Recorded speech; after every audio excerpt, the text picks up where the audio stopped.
अस्सलाम वालेकुम स्टूडेंट्स, उम्मीद है आप तमाम लोग खैरियत से होंगे। मेरा नाम मोहम्मद उमर खान है और इस चैनल पर गुफ्तगू करते हैं हम लॉ, लैट, लॉ गैट और LLB 5 ईयर्स के हवाले से। तो अगर आप नए कैंडिडेट हैं, इस चैनल पर पहली बार तशरीफ़ लाएँ तो इस चैनल को ज़रूर सब्सक्राइब करें ताकि इस तरह की मज़ीद अपडेटेड वीडियोज़ हम आप तमाम लोगों तक बर वक्त शेयर कर सकें। आज की इस वीडियो में हम एक इंटरेस्टिंग क्वेश्चन को डिस्कस करने वाले हैं। ये क्वेश्चन मुझसे व्हाट्सएप पर और इसके साथ साथ फेसबुक कमेंट सेक्शन और इंस्टाग्राम पर पूछा गया है और ये क्वेश्चन बड़ा सादा है। क्वेश्चन ये है कि वकील की जो सैलरी होती है वो क्या होती है। अब वकील की तनख्वाह क्या है, इस बारे में काफ़ी ज़्यादा कैंडिडेट्स पूछते हैं और इस क्वेश्चन को आंसर करने के लिए ये डेडिकेटेड वीडियो मैंने इस वजह से बनाया क्योंकि ये सवाल बेसिकली एक कन्फ्यूजन की वजह से स्टूडेंट्स के जहन में आता है। कैंडिडेट्स जब भी इंटर कंप्लीट करते हैं, हमारे यहाँ पर सोसाइटी का ये ट्रेंड है कि जब हम किसी भी प्रोफेशन की तरफ जा रहे होते हैं, किसी भी डिग्री को ऑप्ट करने वाले होते हैं, हम उसको बेसिकली मुनाफे और नुकसान में तोलते हैं, जो कि एक डेफिनेट सी चीज़ है कि हमने ज़िंदगी गुजारनी है, उस डिग्री को अपना प्रोफेशन बनाना है। और हमारे यहाँ पर तकरीबन 99.99% ट्रेंड ये होता है कि जो आपका प्रोफेशन होता है वहीं से ही आपने अर्निंग करनी होती है, अनलेस कोई एक्सेप्शनल सर्कमस्टांसेस हो कि कोई बिजनेसमैन हो या फिर कोई ऐसे बैकग्राउंड से आया हो जो लैंडलॉर्ड हो और उसकी जो है ना मंथली उसकी पॉकेट में कुछ एसेट्स ऐसी हों जो कि इनकम पुट कर रही हों। वरना बाकी सारे सर्कमस्टांसेस में आपकी जो डिग्री होती है, आपका जो प्रोफेशन होता है वहीं से ही आपने अर्निंग करनी होती है। तो अब सवाल आता है कि अगर हम वकील बन जाते हैं तो मंथली क्या सैलरी मिलेगी, क्या तनख्वाह होती है वकील की। तो वकील की एज सच कोई सैलरी नहीं होती। अगर आप अपनी इंटरमीडिएट कंप्लीट करते हैं, इंटरमीडिएट कंप्लीट करने के बाद आप जो है वो लॉ गैट का एग्जाम देके एक लाइसेंस हासिल करते हैं। लाइसेंस हासिल करने के बाद आप अपने नाम के साथ एडवोकेट यूज़ कर सकते हैं और जब आप अपने नाम के साथ एडवोकेट यूज़ कर लेते हैं तो उसके बाद आपको किसी किस्म की कोई सैलरी नहीं मिलती, ना ही आपको बार काउंसिल पे करता है और ना ही आपको कोई भी और जो है वो इदारा होता है जो मंथली बेसिस पे एक फिक्स सैलरी पे कर रहा हो। ऐसा बिल्कुल नहीं होता। आप किस तरीके से अर्न करते हैं, फिर बेसिकली यंग एडवोकेट से हट के हम जनरली देखते हैं कि वकील किस तरह से जो है वो चार्ज करता है या वकील बेसिकली किस तरह से पैसे कमाता है। वकील अपनी सर्विसेज के इवज अपने क्लाइंट से चार्ज करता है। फॉर एन एग्जांपल, कोई भी एग्रीव्ड पर्सन है, कोई भी पार्टी है जिसका राइट इन्फ्रिंज हुआ है, तो वो अब जो है वो कोर्ट ऑफ लॉ का रुख करती है ताकि जो उसकी इन्फ्रिंजमेंट ऑफ राइट हुई है, यानी कि उसकी हक तलफी हुई है, उसके लिए बेसिकली उसको कोई रेमेडी दी जाए। तो जब वो कोर्ट में आती है, अदालत का रुख करती है, तो अदालत में क्योंकि जो अमूमन लोग आते हैं वो कानून से, प्रोसीजर से नावाकिफ़ होते हैं, इस वजह से उनको एक एक्सपर्ट की ज़रूरत पड़ती है जो कानून को और अदालत के प्रोसीजर को जानता हो।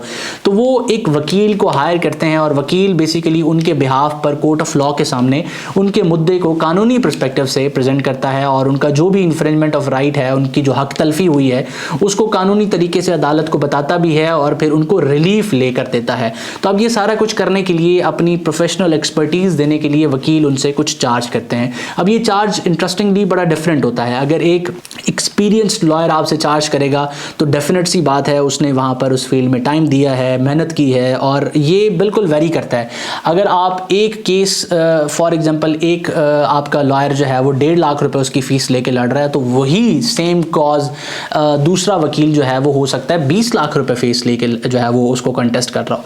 तो वकील की फ़ीस वेरी करती है। वकील की जो सैलरी होती है, मंथली इनकम होती है, वो वेरी करती है कि वो कितना जो है ना चार्ज करता है अपनी सर्विसेज के अगेंस्ट। कुछ लोग प्रो बोनो काम भी कर रहे होते हैं जिनको किसी किस्म की जो है वो चार्जेस लेने की ज़रूरत नहीं है, तो फ्री ऑफ कॉस्ट लोगों के केसेस लड़ रहे होते हैं। और कुछ लोग ऐसे होते हैं जो अपनी प्रोफेशनल सर्विसेज के अगेंस्ट चार्ज करते हैं। और जिस तरह मैंने बताया कि एक हो सकता है, for example as an advocate मैं आपसे एक केस की फ़ीस 40,000 रुपये, 50,000 रुपये ले लेता हूँ और यही फॉर एग्जांपल आप केस किसी और वकील के पास लेके जाते हैं जिसकी 40 साल की प्रैक्टिस है, वो मुझसे जो है वो आप कहें कि बहुत ज़्यादा सीनियर है, सीनियर काउंसिल है, तो वो आपसे उसी कॉज की फ़ीस हो सकता है जो है वो 10 लाख रुपए ले, 20 लाख रुपए ले। तो ये वेरी करता है। अब आप समझ गए होंगे। अब यहाँ पर जो चीज़ डिस्कस करने वाली है वो ये है कि एज अ यंग एडवोकेट जब आप आते हैं या एज अ यंग एडवोकेट मैं फील्ड में आया हूँ तो मैंने इसको किस तरह से ऑब्जर्व किया। मेरा सिनेरियो थोड़ा सा डिफरेंट है। मेरा सिनेरियो इस वजह से डिफरेंट है कि मुझे जो है ना मतलब मैं क्योंकि ये सेकंड जनरेशन लॉयर हूँ तो मेरे लिए चीज़ें डिफरेंट है। मैं फील्ड को समझता हूँ, लोगों को समझता हूँ और मैं जब भी फील्ड में जाता हूँ तो मतलब मेरे लिए सर्कमस्टांसेस थोड़े से डिफरेंट है। जो थर्ड जनरेशन लॉयर हैं उनके लिए और चीज़ें आसान होती हैं, तो ये वेरी करता है। जो फर्स्ट जनरेशन लॉयर है, यानी कि उसकी फैमिली में कोई वकील नहीं है, वो पहला वकील आ रहा है, तो वो सबसे पहले अपना जब लाइसेंस ले लेगा तो लाइसेंस लेने के बाद आप खुद अपना एक चैम्बर बना के नहीं बैठ सकते। बैठने के तो बैठ सकते हैं, आप प्रैक्टिस कर सकते हैं, लेकिन उसका कोई फ़ायदा नहीं है।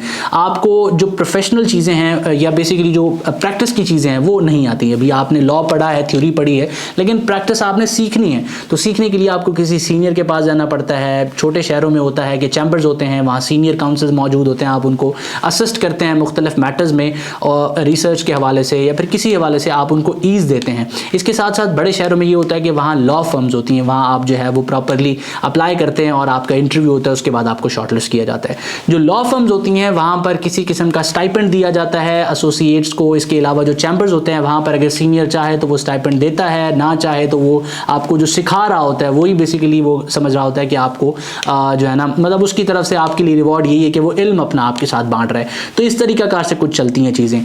तो जो नया वकील है फील्ड में आता है उसको बड़ा स्ट्रगल करना पड़ता है। स्ट्रगल इन अ सेंस करना पड़ता है कि वो पेट्रोल भी अपनी जेब से भरवा के जाता है और वापस भी उसी तरीके से आता है। उसकी कोई अर्निंग नहीं होती इनिशियल ईयर्स में, लेकिन with the passage of time जैसे आप फील्ड में जाते हैं चीज़ें आप सीखने लग जाते हैं और इस ड्यूरेशन में हार्डली आपको 1 से 1.5 साल लगता है।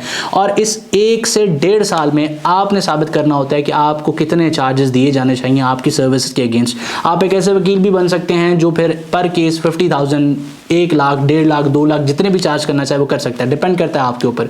तो वकालत में जो सैलरी है, वकालत में जो इनकम है वो टोटली आपकी सर्विसेज, आपकी काबिलियत, आपके वक्त और आपकी जो है ना हार्ड वर्क के ऊपर डिपेंड करती है। तो इसकी कोई फिक्स सैलरी नहीं होती। हाँ, जब आप जो है वो अपनी वकालत कंप्लीट कर लें, डिग्री कंप्लीट कर लें, लाइसेंस ले लें, उसके बाद जो है वो आप एक certain years of experience complete करने के बाद किसी गवर्नमेंट जॉब की तरफ चले जाते हैं तो वहाँ पर डेफिनेट सी बात है आपकी फिक्स सैलरी होती है, लेकिन फिर उसके बाद आप प्राइवेट प्रैक्टिस नहीं कर सकते। अगर सरकारी वकील की फॉर एग्जांपल माहाना आमदन 1.5 से 2 लाख रुपए है तो एक वक्त आता है 4 से 5 साल की प्रैक्टिस के बाद कि आप एक केस के उतने चार्ज कर रहे होते हैं।